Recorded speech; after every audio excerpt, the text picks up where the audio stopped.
Welcome back to prime debate. నమస్తే హరిబాబు గారు. నమస్తే అండి. హరిబాబు గారు already cooperative marketing society chairman గా ఉన్నారు. ఎస్ ఎస్ ఎస్ కాబట్టి మీరే గ్రౌండ్ లో ఏం జరుగుతుందో చెప్పాలి, వాస్తవం ఏంటో చెప్పే ప్రయత్నం చేయండి.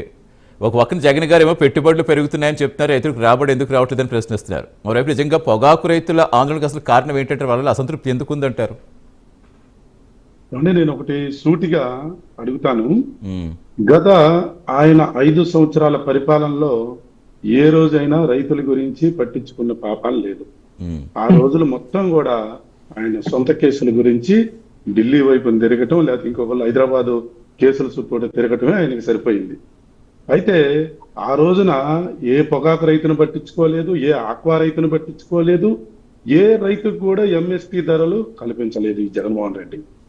ఇవాళ మనం చూసుకుంటే కూటమి ప్రభుత్వం వచ్చిన దగ్గర నుంచి నేను స్పష్టంగా చెబుతున్నాను, ప్రతి పంటకి మా నారా చంద్రబాబు నాయుడు గారు, మా అధినాయకుడు గారు ప్రతి పంటకు కూడా ఎంఎస్పీ ధరని ఆయన అందిస్తా ఉన్నారు.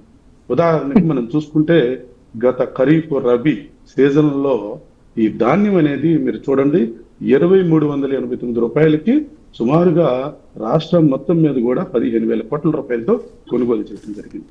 అలాగే లాస్ట్ ఇయర్ నల్ల బర్లీ పొగాకు ఏదైతే ఉందో ఆ పొగాకు నిషిద్ధమైనటువంటి పొగాకు, వీళ్ళు రైతులు కొంతమంది దళారుల మాటలు నమ్మి ఆ పొగాకుని సాగు చేయడం జరిగింది. ఎక్కువగా మా గుంటూరు జిల్లా, పల్నాడు జిల్లా, బాపట్ల జిల్లా ఎక్కువ సాగు చేయటం జరిగింది. అవును, దీన్ని రైతులు ఒకనొక టైంలో ఎవరు కొనుగోలు చేయలేక పోతుంటే వాళ్ళు రైతులు ఆత్మహత్యలకు తీసుకున్నటువంటి సందర్భాలు కూడా ఉన్నాయి. అలాంటి సందర్భాల్లో రైతులను ఆదుకోవటం కోసం మా అధినేత నారా చంద్రబాబు నాయుడు గారు ఈ యొక్క నల్లబర్లి పొగాకుని 12,000 రూపాయలు ఒక రకం రేటు, 9,000 రూపాయలు ఒక రకం రేటు, ఈ యొక్క 6,000 రూపాయలు ఒక రకం రేటు, ఈ క్వాలిటీలను బట్టి ఎక్కువ 12,000 రూపాయలు ఎంఎస్పీ ఇచ్చి కొనుగోలు చేసి సుమారుగా 20 లక్షల మెట్రిక్ కిలోల నల్ల బర్లీ పొగాకుని లాస్ట్ ఇయరే కొని రైతులను ఆదుకున్న మహానుభావుడు మా నారా చంద్రబాబు నాయుడు గారు.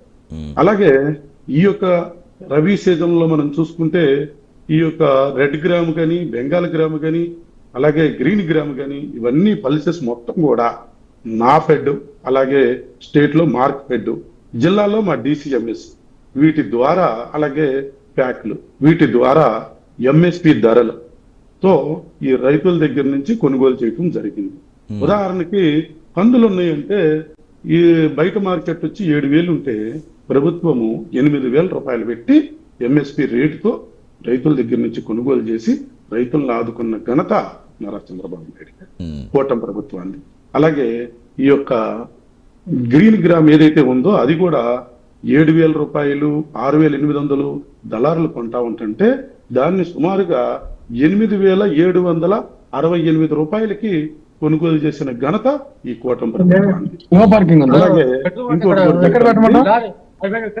శనగలు 5,878 రూపాయలు అంటే ఇక్కడ హరిబాబు గారు ప్రతి ఒక్కటి కూడా రైతుకు అండగా ఉంటూ, అలాగే ఏ రైతు పండించిన ఏ పంటనైనా కూడా కొనుగోలు చేస్తా ఉంది. అలాగే ఇంకోటి కూడా ముఖ్యంగా చెబుతా ఉన్నా, కాదు హరిబాబు గారు, ఇప్పుడు మీరు మద్దతు ధర కల్పిస్తున్నామని చెప్తున్నారు, కానీ రైతుల్లో అయితే అసంతృప్తి అన్నమాట వాస్తవమైన ఒప్పుకోవాలా? ఇప్పుడు వాళ్ళు అక్కడ ఆందోళన చేస్తారు కాబట్టి ఇప్పుడు జగన్మోహన్ రెడ్డి గారు మరలా ఈ గత 5 సంవత్సరాలు, నేను వేరే రకంగా అంటలేదు, గత 5 సంవత్సరాలు పట్టించుకోకపోగా ఇవాళ ఎందుకు ఆయన ఈ రోజున రైతుల మీద కళ్ళబొల్లి ప్రేమ చూపిస్తూ అక్కడికి వెళ్ళి ఎందుకు మాట్లాడటం జరిగింది? ఆయన యొక్క పార్టీలో అందరు పార్టీ నుంచి వెళ్ళిపోతా ఉన్నారు. అరే పార్టీ క్యాడర్ని రక్షించుకోవాలి, ఏదో ఒకటి మనం చేసి పార్టీని కాపాడుకోవాలి, లేకపోతే కేసుల నుంచి రక్షించుకోవాలి, ఇలాంటి అభద్రతా భావంలో ఆయన ఇవాళ రైతుల దగ్గరికి వెళ్తాం, ఏదో మాట్లాడటం జరుగుతుంది. మీకు ఇంకోటి చెబుతా ఉన్నా, ఇదే పొగాకు రైతులకి ఈ సంవత్సరము 50,000 రూపాయలు ఎలాంటి రుణం లేకుండా ఈ యొక్క కూటమి ప్రభుత్వం, అంటే ఎలాంటి వడ్డీ లేకుండా 50,000 రూపాయలు రుణం ఇస్తా ఉంది పొగాకు రైతులను ఆదుకోవటం కోసం. అలాగే మార్కెట్ ద్వారా కొంత కొనుగోలు చేయడానికి కూడా నడుము బిగించింది. ఈ రోజే అచ్చెన్నాయుడు గారు కూడా చెప్పడం జరిగింది. ఇలా రైతుని ప్రతి ఒక్కటి ఆదుకునే ప్రభుత్వం ఇవాళ వరకు ఏదైనా ఉంది అనుకుంటే అది కూటమి ప్రభుత్వం, మా గౌరవ ముఖ్యమంత్రి వర్యులు నారా చంద్రబాబు నాయుడు గారు. నమస్తే రామారావు గారు జాయిన్. రామారావు గారు నమస్తే అండి. నమస్కారం అండి సతీష్ గారు. రామారావు గారు ఇందాక ఆల్రెడీ బాలకోటి గారు చెప్పారు మనకి. ఇప్పుడు జగన్ గారు ఏం చెప్పారో లెక్కలతో సహా అప్పుడు ఏమొచ్చిందో పత్రికలు ఏమొచ్చాయో చెప్పే ప్రయత్నం చేశారు. ఇప్పుడు అలాగే హరిబాబు గారు కూడా మార్కెటింగ్ సొసైటీ చైర్మన్గా ఉన్నారైనా గుంటూరు జిల్లాకు సంబంధించి కోఆపరేటివ్ మార్కెటింగ్ సంబంధించి ఎలాగిస్తున్నామో ఎంత మేము కేటాయించాము ఏమి అనౌన్స్ చేస్తామో చెప్పుకుంటూ వచ్చారు. అంటే మీకు ఎక్కడ రైతులకు అన్యాయం జరిగినట్టుగా అనిపిస్తోంది అక్కడ? ఒక అంశం